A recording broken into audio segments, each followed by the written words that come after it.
Welcome home to USA Global TV and Radio, a place where dreams take flight, with authentic storytelling, diverse perspectives and meaningful conversations, where global stories unite and bridges are built beyond all borders. Discover world-class education, entertainment, hope and inspiration. Together, we're building bridges worldwide. Subscribe to our channel, USA Global TV. Download our app, USA Global TV. Be our guest or join our team. Visit usaglobaltv.com.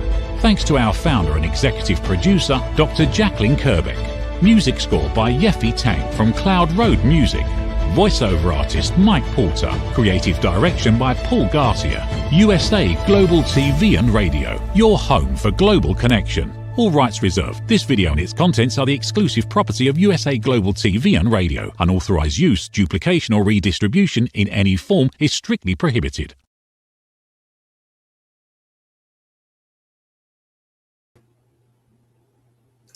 Howdy, y'all. Red Laughlin here. We're on the Corner Bookstore on the USA Global TV and Radio Network, and I'm honored today to have a friend, a client, and a fellow Vietnam veteran. And you'd be amazed at what this person has done in the last 40, 50 years. I was blown away. Anyway, a real brief introduction about myself. When I'm not doing TV shows, I research. I love to delve into the human body at the cellular level, chemically and biologically. I'll look for cause and effect relationships. But I want to take that information and provide it in presentations like we're doing today, except that the channel is called Talking Heads, not the Corner Bookstore. But I look at what can I do to help people make better decisions. I kind of consider myself an author of decision support manuals for aging. But I'm also a writer, author of several books, and TV host. We do 3 shows here on the USA Global TV and Radio Network. My shows start at 11 o'clock, 12 o'clock, and 1 o'clock Central Time. So today, my guest is Joseph Evans. He is a world-renowned opera singer. He's also a just retired college professor, university professor. So, Joey, please join me up here on stage. Sorry, say that again, please. I said, please join me up here on stage. Yeah, I'm here. Yeah. It can't be the artillery rounds. I know that's too long ago. Well, maybe it could be.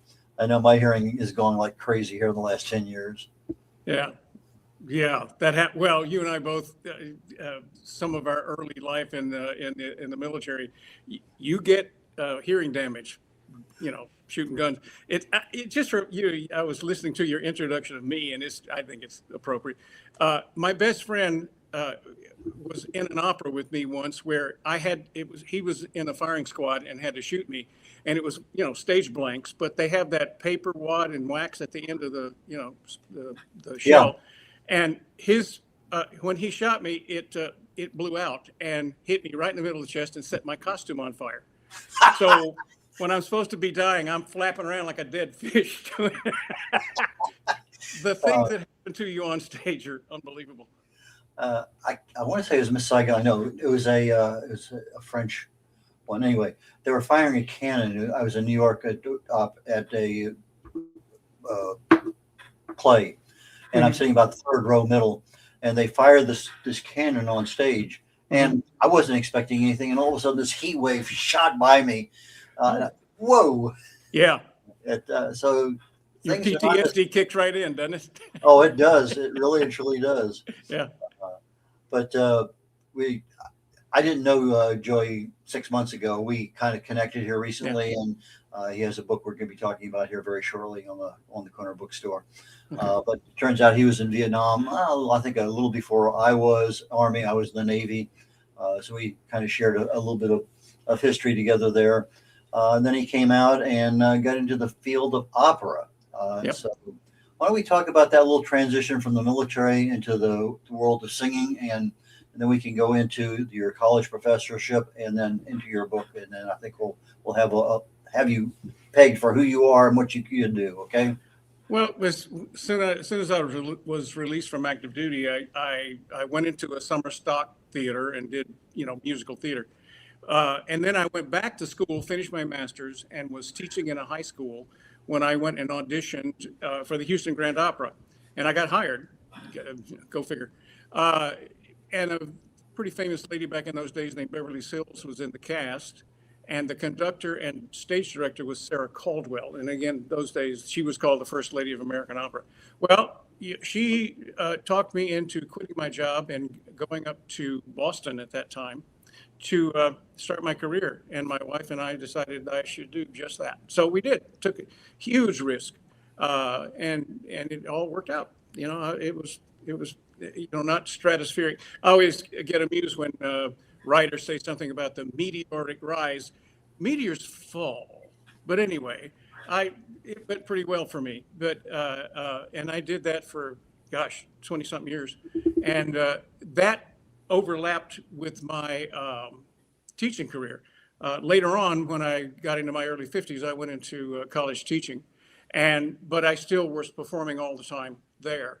The big change in the career was that I went from doing principally the romantic lead parts into doing what we call character parts in opera. They're still big roles, they're just not the romantic lead. And it was a logical transition, and I kind of enjoyed that. And then later on, I still sang well into my 70s. I'm 80 now. But I was still working, to mid to late 70s. And so I was kind of fortunate. My career was longer than the average, quite a bit longer than the average.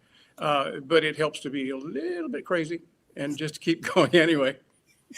So then I decided it was time to retire, and I did. And write a book. Yeah. You've been in some interesting opera houses around the world. Why don't you tell us about those? Yeah. Well, like I said, I started in this country, and then later on, the stereotypical thing for American opera singers is to go to Europe first. Well, I didn't.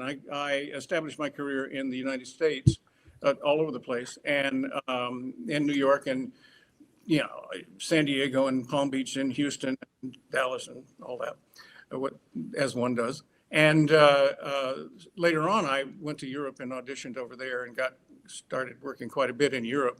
In fact, I would say the last 12, 15 years of my singing career, I did half the time was in Europe. So I got to sing in Paris and London and Italy and all those, wonderful places.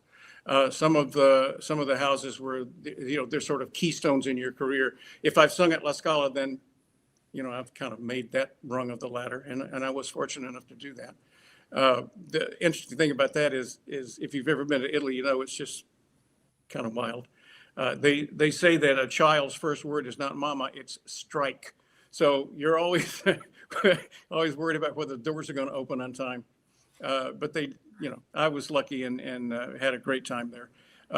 So that's the way the career normally goes, and then as you get older, you may change the kinds of roles that you do. It's no different from a movie actor. As you get older, you change the kind of things you do.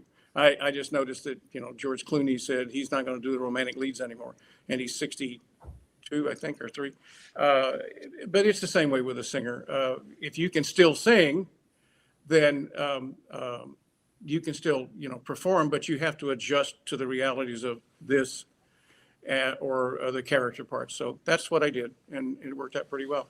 As soon as I retired, I started putting this book together. We're going to talk about later, and it's. I start out by saying this is a guidebook for people like me who want to get into university teaching, because it's a different approach from the normal academic professor.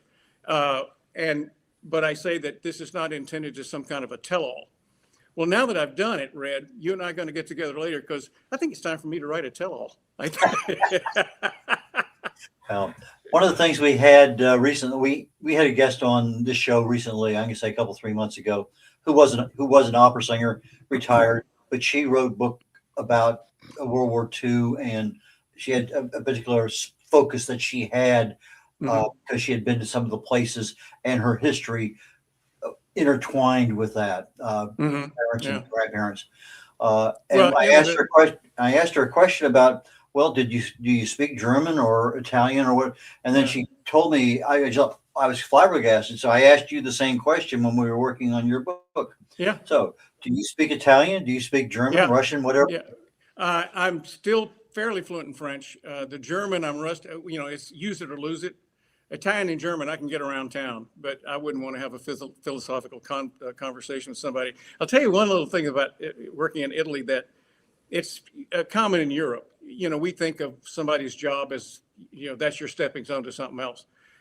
We were at a restaurant in Venice, Italy, and the waiter was this very handsome young man, and he came to our table and spoke fluent English, went to another table and spoke fluent Italian, fluent German, fluent French, Spanish, everything. And we were just fascinated with it. Well, he came to our table to, refresh the water glass or something. And one of my colleagues said, "Your languages are incredible. It's just wonderful." And the young man said, "Well, I need it for my profession." The next question was, "Well, what's your profession?" And he said, "I'm a waiter."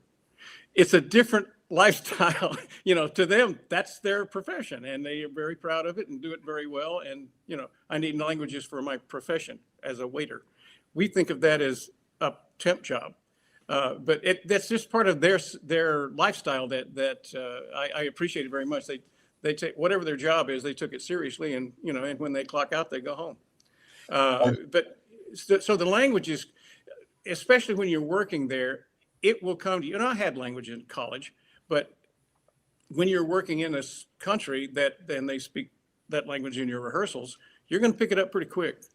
So you get to be fairly fluent. And I remember once I was in Geneva, Switzerland. They speak French in Geneva. They speak German in Zurich. They speak, they have 5 languages in Switzerland. And a year later, I just didn't talk very much. I understood what was going on, but I just didn't talk very much. But about a year later, I was in a store in Zurich, actually, and saw a castmate who was French. And she walked over and we just struck up a conversation. And she then looked at me she said, "You're speaking French."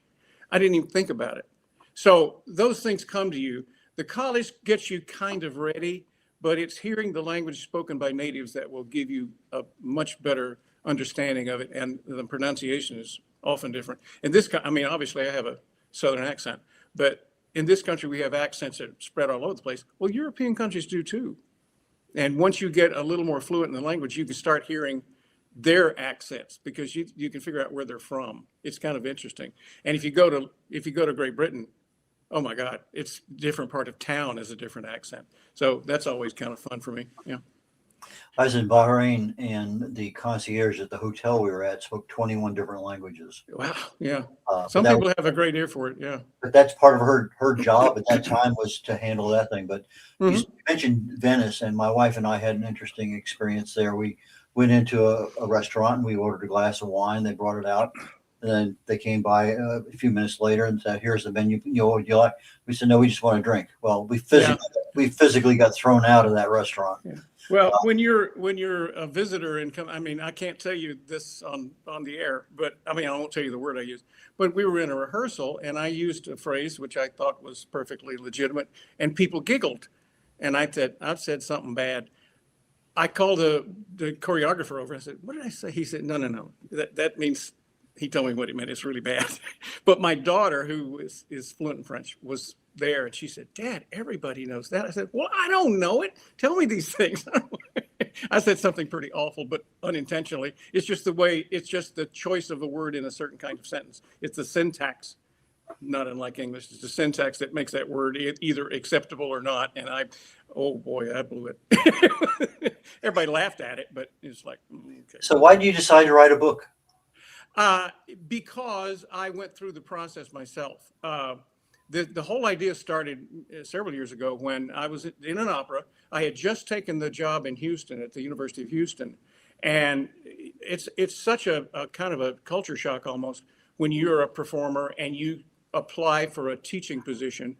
For performers, whether I don't care if it's piano or voice like me or saxophone, doesn't matter. Or acting in the acting class or art, those processes are totally different from a normal, like a math teacher or chemistry or something like that, because you have to be able to demonstrate your expertise in your particular field in a different way from other people. If you're applying for a teaching job at a university, you go and you do a lecture demonstration, you have a bunch of interviews, and they look at your credits and all that, and that's the end of it. You get picked out of ever how many dozens of people are applying. For a performing artist, it's different because on a given day, even you show up, you may or may not have breakfast with somebody who's basically listening to everything you say and writing it down. Then you will have an interview with the head of that area. Then you will have an interview with the dean of the college or the school. And then you'll have an interview with somebody higher up on the university level. But then you will do classes. You will teach individual lessons in your field. Mine was singing. And you're always observed by anywhere from, a dozen to a couple of hundred people. You're always on camera, really.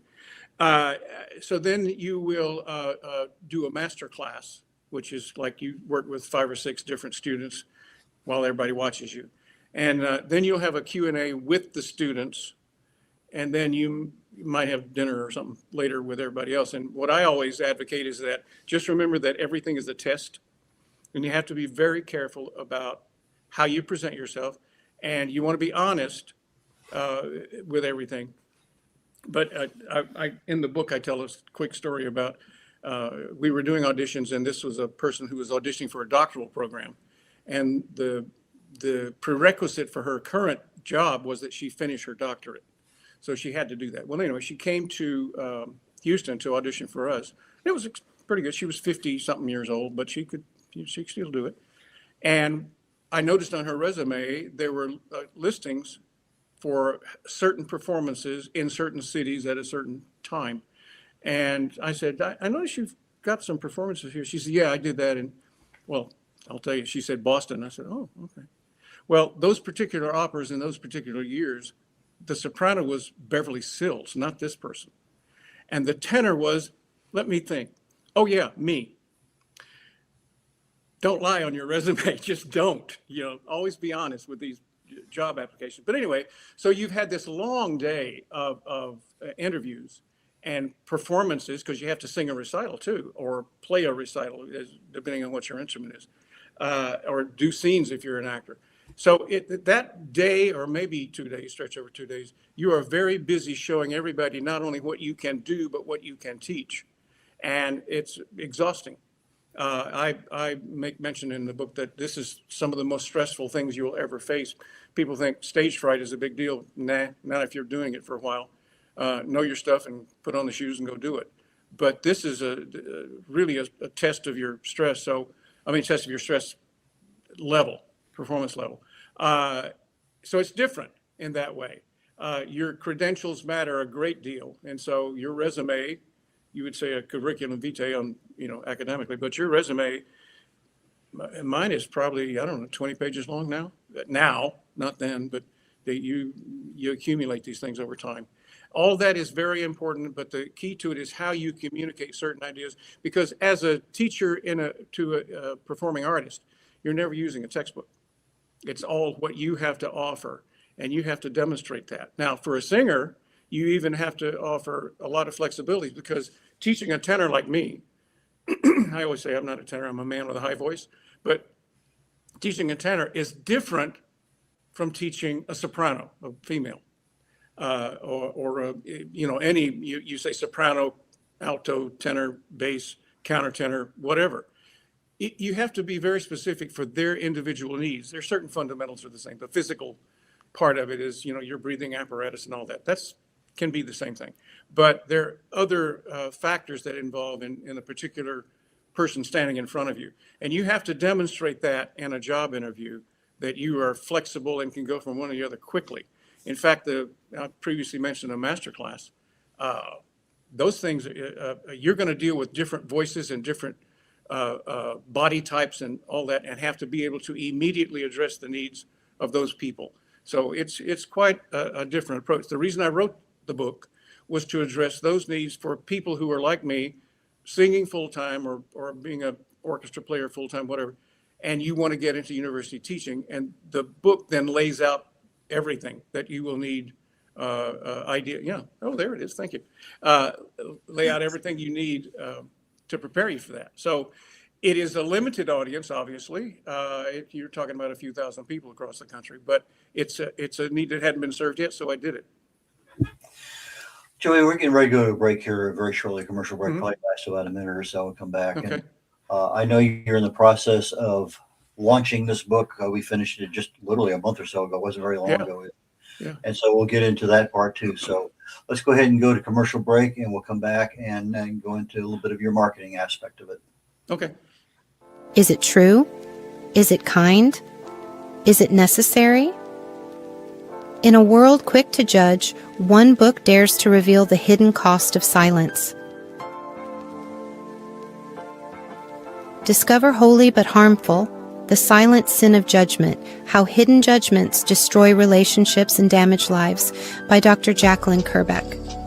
The Amazon #1 bestseller that's transforming the way we understand ourselves and the way we see others. Pick up the companion workbook to uncover your own hidden judgments and learn how to break free from them. Available now on Amazon and at fine bookstores worldwide. In a noisy world, true connection begins with listening. Elevated listening transforms every conversation in just 5 simple steps. Pause and breathe. Set your intention. Listen with curiosity. Reflect back. Agree on one next step. Join the Listening Mentor on Let's Finally Talk with Dr. Jacqueline Kerbeck, the Listening Mentor, where we help you find inner peace, one conversation at a time. Streaming every day, Let's Finally Talk TV show with Dr. Jacqueline Kerbeck, only here on USA, Global TV and Radio. Subscribe to our YouTube channels to watch and engage with all our content.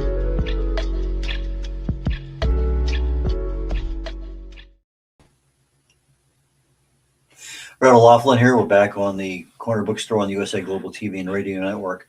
My guest today is fellow author Joey Evans. Joey, please join us back up here.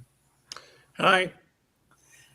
You know, I was my first degree was in chemistry, and I would walk down the lab area where we were at, and I was constantly amazed at the number of people practicing singing, practicing an instrument or whatever, and they were in there for hours and hours and hours. I used to think my degree plan was pretty tough, but I had to really admire the music profession to get a degree. That requires a lot of work, stamina, endurance, etc. Yeah, it does.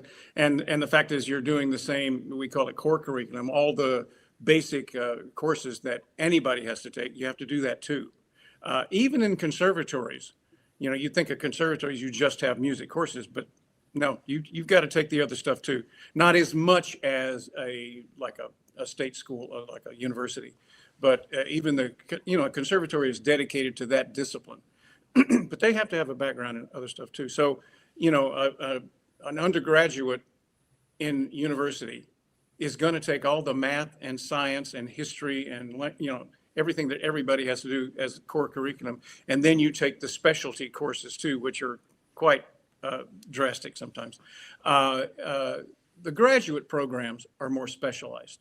You're really taking the things that you will apply to either a teaching career or a performing career, and sometimes both. But yeah, it's pretty rigorous. The difference between, for example, a pianist or a fiddle player and a singer is that they can practice longer hours without hurting themselves. Singers have to be very careful. There's this little thing here called a larynx, and you can't pump out 6 hours straight. You'll hurt yourself. So it's the physiology of it is quite resilient. You can heal quickly, but avoiding injury in the first place is part of our job as teachers and as singers to protect ourselves. So you won't see many opera singers, especially with late night parties and all that. Pretty conservative lifestyle to take care of yourself. You have like a 30-second video that kind of introduces the book. We can go to that quickly, and then we can talk more about the book. Okay. Introducing the Essential Guidebook for Performers Who Want to Teach. Your step-by-step companion to securing a university or conservatory position.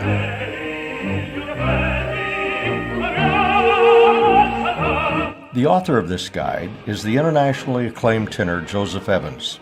He performed in the world's foremost opera houses for more than 4 decades, transitioned seamlessly into a successful career in academia, and retired as a tenured full professor with an endowed chair.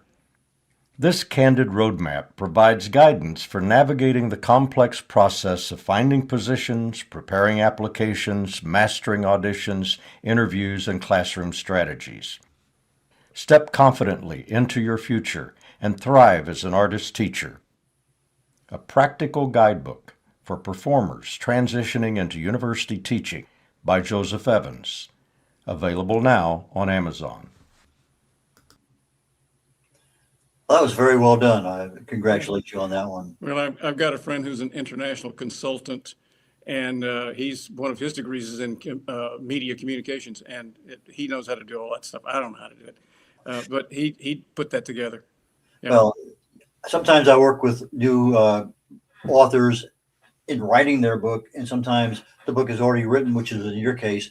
But in the process of formatting a book from 8.5 by 11 on a piece of paper that's in Word into a book that's 6 by 9, things don't always translate well because you have a requirement in that book for certain things to look a certain way. You have a requirement in there for certain sheet music to be readable. Because of the nature of the thing. So what were some of the technical difficulties you had in writing the book? This is a really difficult book to write. Yeah, mostly because you have things that don't appear in other books. There are so many charts and graphs. I'll show you an example of, I don't know if you can see this or not. This is, no, you can't tell. This, see the blue stuff on the side there? That's a spectrogram of my speaking voice right now. Now, if I sang, it would be a lot more of those frequencies. Each one of those things represents a frequency.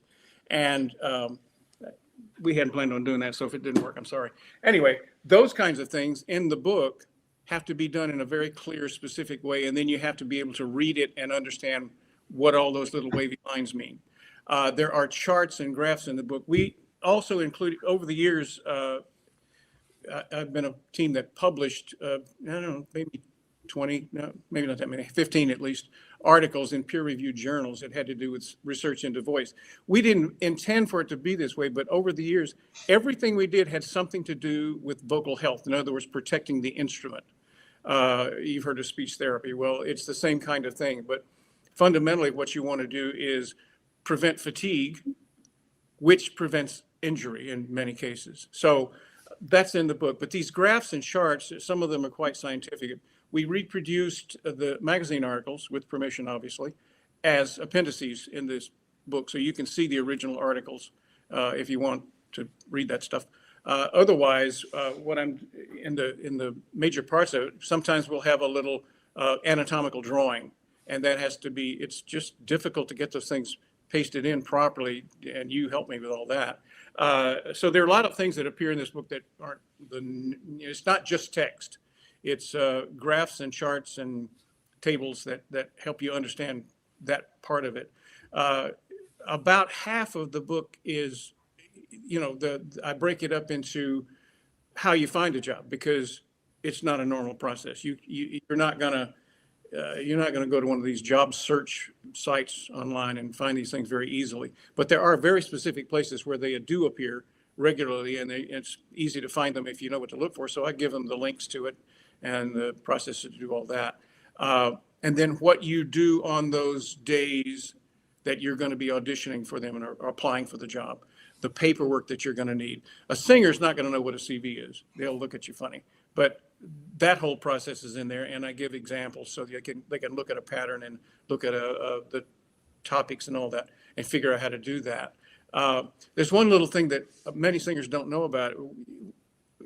Very often a university will consider professional recordings in lieu of published papers, books or magazine articles, journal articles. And sometimes singers don't know that they have them, because what has happened over the years is that I've got a bunch of them that are, Sony Masterworks and all that stuff with a professional label. And some are from a different source. What has happened over the years is when the copyrights run out of broadcasts, you'll very often on PBS or NPR or something, they will broadcast a performance. After the copyrights are over, those things have been reproduced and sold commercially. So I tell them how to find those things because they're not, you just don't think of that as valid. So fundamentally what I'm doing here is showing people like me, when I got ready to do this, how you find all these things that you didn't know you had to basically validate your career. It's interesting that I was singing, I don't know if you ever heard of La Scala. It's like the premier opera house in Italy. My first job there, I went to the consulate in Houston to get a visa. And they said, well, you have to bring us opera programs to prove that you're really an opera singer. And I said, well, here's the contract. It's signed. Right here. Nope. I had to go back and find the programs for, years and years and years and take them physically in a box to the consulate. I didn't get them back. So yeah, interesting. But traveling internationally, there's always these little roadblocks they're going to put up. Interestingly, I went to China. I went to Beijing. I just went to the consulate in Houston, filled out some papers, and a couple weeks later got it. It was no problem at all.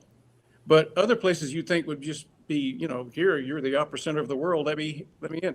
Nope, you got to go through a bunch of little hoops you got to jump through.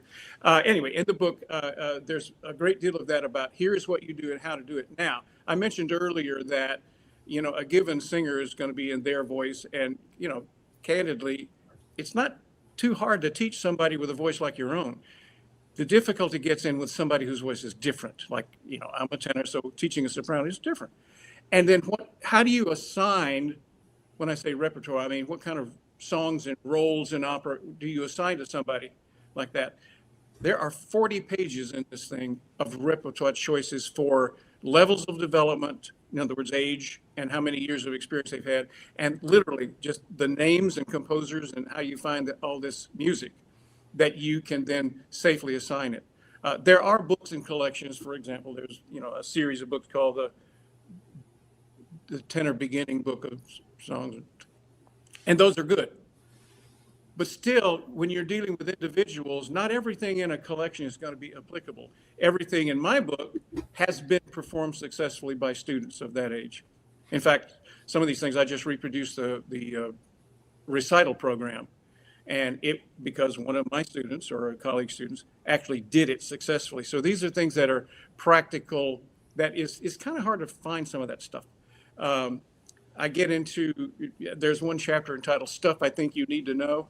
It's pretty informal, but it's like, you're going to face this. How do you handle it? These are things you're going to face. Now, I think the next book I write is going to be more on that level. I have instances in this book where if this happens to you, here's how you might want to respond. I think that could fill a volume because it's stuff you don't even think you're going to face. And you go, oh, how do I handle this? Yeah. And the cool thing is when your upper administration has a problem, may have nothing to do with you directly, but very often I have gotten, the word from the provost office down to the dean of the college, down to the director of the school, down to me. And the instruction was, fix this. You told me a little interesting story about doing an opera in Russian. Yeah. And your Russian linguistic ability was not really that high. Terrible. Well, again, it was La Scala in Italy, and they hired me to do the Prince Gridon in the Tsar Sultan by Rimsky-Korsakov, and they sent me a score in Italian. So okay, fine. Well, I learned it in Italian, and my Italian is good enough where I know what I'm talking about. 3 weeks before I was supposed to show up, they sent me the score in Cyrillic. I don't. What? So I went to New York and got a Russian coach to coach me in this language. And I got it. Nobody criticized my diction or anything like that. So I got it. However, the subtleties of the language, I wasn't sure. It's like, I don't know. When I showed up for rehearsals in Italy, the conductor his name was Vladimir Fedosiev, Russian, and he was a dynamo. He was fantastic. Our first rehearsal, you're sitting in a room around the piano with a conductor and a pianist, and you sing through the whole thing before you start staging it. And I thought, man, this is going to be hard. He acted out the roles as he conducted. I'm not kidding. It was like, just watch the guy. I got it. No problem at all, because he acted out the whole thing. I'll tell you a quick one. His wife was there, Mrs. Fedosiv, and she spoke English. People were terrified of him. I mean, he was a dynamic, very charismatic, fantastic conductor, and they were terrified of him. But I used to tease him because he would speak pidgin English and Italian mixed up, and he would say, if you say in English, più, it means more, you know. He would say things like, needs more più. Pew, more pew. And I would go, you need more pew? What? Well, the cast was like, oh my God, how do you know, he thought it was the funniest thing. I was talking to her once, the director was a total maniac, and there was something going on stage that I thought, that can't be right. And I turned to Mrs. Fedosiv and I said, is that right? And she said, it's very nice. Has nothing to do with the opera, but it's very nice.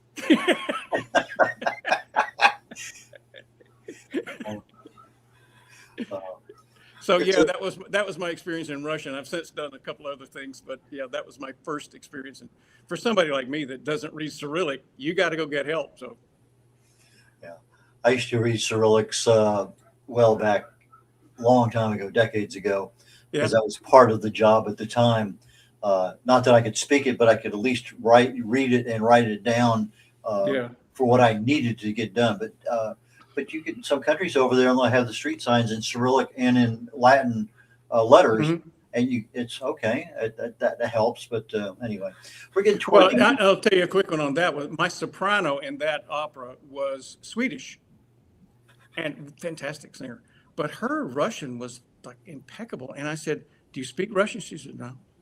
I said, "Well, how'd you learn this?" She said, "I just listened to a record." Okay. We're getting toward the end of the show, and I want to make sure people know how to get your book, how to get in touch with you. Yeah. So why don't you tell us that? Well, it's on Amazon right now. I'm going to move it to other platforms too, but right now it's on Amazon. If this is terrible, if you type in Joseph Evans, transitioning, it'll take you right to the book. You don't even have to know the UPI or whatever. Joseph Evans, transitioning. It'll take you right there. I'm not transitioning. I'm just who I am. But that tells you how a word in context can mean something else altogether. But anyhow, that's how you can find it. It's right there in a black cover and with my big old name on it. Okay. Do you do any speaking engagements or anything like that? Right. I have a couple of lectures coming up that basically are going to be book launchings at other schools. And, and usually when somebody like me, I'm a professor emeritus, they will ask you to work with students and things like that, which I'll be happy to do. But fundamentally, I'm going to go sell this thing. It's admittedly a limited audience anyway. I'm not trying to do a bestseller. This is for a specific group of people. It may number in a few thousand, but that's about it. Next book will be funnier. So it ought to go pretty well. Joey, thank you so very much for being on the show today. I really and truly appreciate it. In fact, I actually look forward to our next time together. So I'm sure we'll be down the road. Me too. Yep. Thank you so much. So you take care, Senor. I really and truly appreciate your time today. This is Red O'Loughlin, and very shortly we're going to have a show coming up in about 21 minutes called The Wise Ones. And then an hour after that, I have another show called Talking Heads. And today my topic is staying healthy as we age. And in most cases, we don't know what we don't know. That seems to be part of our life. Through awareness, through education, through a lot of things, we gradually accumulate a little bit of knowledge. But sometimes that knowledge is misinformation. We don't know that it's wrong. We just don't know what we don't know. So today I'm going down the same path I've taken the last couple of weeks, where I'm starting to look at, we're transitioning into a new year. What can we do to improve ourselves? Well, today's more of an awareness aspect of it, a little bit of education in there too. But we're going to be looking at, as we age, what can we do incrementally? No major steps up, because the major step just doesn't last. You're really trying to establish a habit of something you can be doing every day. But literally, the things you do every single day are going to add up, accumulate, and at some point in time, 60, 70, 80, 90 years of age, that is you and your health and whatever else is going on. It's just all those things add up. And we have control over everyday aspects of our lives. So That being said, I really and truly appreciate you joining me today, and I look forward to catching you all next week. Take care, y'all. Red O'Laughlin. Bye. USA Global TV and Radio proudly presents Tracy Cram Perkins, a dementia caregiving survivor teaching how to balance care with peace of mind. #1 resource for dementia caregivers. It's the book Dementia Home Care: How to Prepare Before, During, and After. Over 17,000 copies sold of this must-have guide. And now a testimonial from Tracy Smith. If I was to describe this book to someone who is going through a similar situation, I would underscore how important it is to have some sort of a tool or a guidebook to help you through certain stages. And there's so many, it's such an unknown topic to the average person. And to have this as a reference is essential. It's going to help you get through it personally, as well as help your loved one manage. To learn more, go to tracycramperkins.com. Tracy Cram Perkins is an award-winning author. She's also the host of Dementia Home Care television show. Watch it here on USA Global TV and Radio. Thank you, viewers and listeners of USA Global TV and Radio, for joining us today. We're honoured to have your time and attention as part of our global community. At USA Global TV and Radio, we believe in the power of authentic conversations, meaningful connections, and creating a world of possibilities together. Want to be part of something bigger? Join our team of elevated listeners at usaglobaltv.com, a space where your voice matters and your ability to listen transforms relationships.